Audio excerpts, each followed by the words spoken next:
Bonjour Elodie Gentina. Bonjour. Et vous êtes professeure à l'IESEG School of Management, vous êtes fondatrice de la société EG Consulting et vous avez longuement analysé dans le cadre de vos travaux le comportement des digital natives, la génération Z née après 95, pour anticiper ce qui va changer sur le marché du travail et dans l'entreprise avec leur arrivée. Alors vous dites notamment dans vos travaux que ce qui caractérise les Z, c'est que c'est une génération de makers. Alors qu'est-ce que vous entendez par là ? Alors oui, ce que j'entends par là, c'est que le Z n'est plus un consommateur passif. On le voit déjà dans la consommation, il est source de création, d'innovation importante pour l'entreprise. Et reconnaître les compétences numériques des Z en matière d'usage des réseaux sociaux tels que Facebook, YouTube, Twitter, doit inciter les entreprises à impliquer directement les jeunes dans leur processus de co-création de produits, de services, de valeurs, par le biais d'idées, de suggestions, de communication. Alors par exemple, il y a de nombreux exemples, l'enseigne Decathlon qui a créé des ateliers avec des enfants et des ados pour qu'ils puissent donner leur vision du sport et du magasin Decathlon dans 10 ans.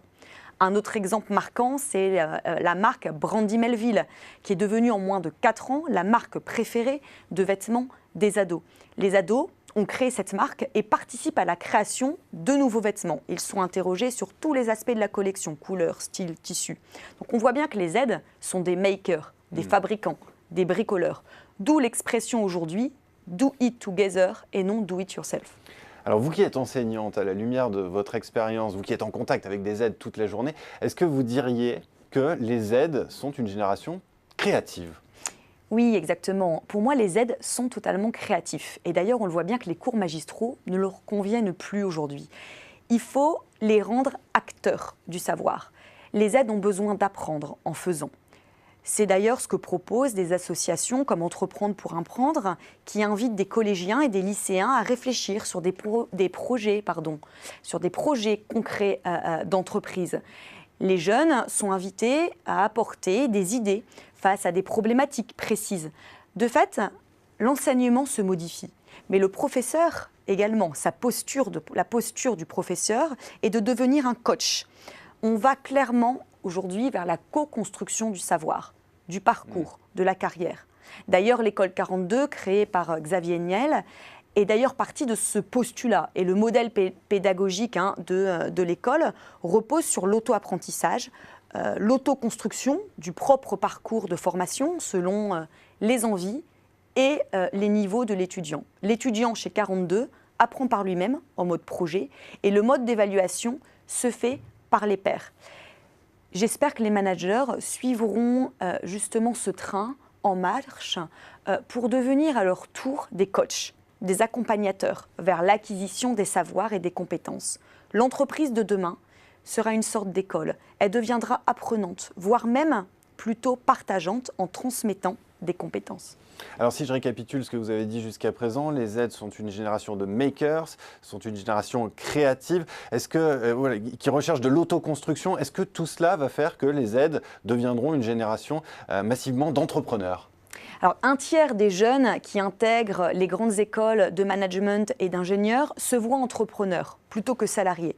Autrement dit, même si les jeunes de cette génération connaissent la précarité de l'emploi, ils ont un profond besoin d'être libres. Pour eux, l'entrepreneuriat est une épreuve formatrice pour tester de nouvelles choses. Mais je dirais quand même que ces jeunes sont un peu opportunistes, il faut le reconnaître, car un certain nombre d'entre eux, étudiants et diplômés, déclarent être prêts à se lancer dans la mise en œuvre d'un projet entrepreneurial afin d'ajouter une ligne à leur CV dans le seul but d'être recrutés ensuite. Les Z ouvrent plutôt la voie de l'innovation et de la co-création en entreprise vers une nouvelle mission que l'on appelle d'intrapreneur dans l'entreprise.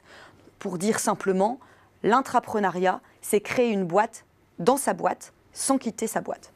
Est-ce qu'avec ces aspirations à plus de liberté, est-ce que tout cela ne préfigure pas quelque part la fin du salariat ? Est-ce que ça peut la précipiter ? On est entré dans un nouveau phénomène, c'est l'ère du switch, c'est-à-dire la fin des voies toutes tracées, où le marché se transforme profondément d'ailleurs. On est face aujourd'hui à l'érosion du CDI. On le voit, les freelances progressent, ils ont augmenté de 126% en 10 ans. On est face à l'explosion de la pluriactivité, c'est-à-dire qu'on a plusieurs activités et non plus un seul job. La pluriactivité a été multipliée par 2 en 10 ans. On est face aussi à l'obsolescence accélérée des métiers, des compétences. 50% des jobs aujourd'hui n'existeront plus d'ici 10 ans. Ainsi, les aides remettent en cause le rôle même de l'école. Donc si je comprends bien, c'est en quelque sorte une culture du zapping qui est en train de se mettre en place. Oui, mais attention au terme de zapping, exactement, à nuancer. Parce que quand je parle de zapping ou de switcher, cela n'a pas forcément une connotation négative, renvoyant au problème de fidélité des jeunes. Si on prend un peu de recul, on voit bien que switcher, cela signifie aussi la fin de la spécialisation sur un sujet. On est aujourd'hui sur la polycompétence, la diversité des compétences au travers de missions qui passionnent les jeunes, avec du sens, de l'engouement pour l'entrepreneuriat social, avec des modèles qui sont nouveaux aujourd'hui. C'est l'exemple de l'association Vendredi, 4 jours entreprise, 1 jour en association. L'association Vendredi propose des stages à de haut potentiel sous ce format-là, 4 jours entreprise, 1 jour association. Et de grands groupes sont d'ailleurs très intéressés pour recruter ces hauts talents via cette association. Ils anticipent l'arrivée de la génération Z dans l'entreprise. Merci en tout cas, Élodie Gentina, pour ces quelques clés de lecture qui permettent justement d'anticiper cette arrivée des Z. Merci encore. Merci à vous.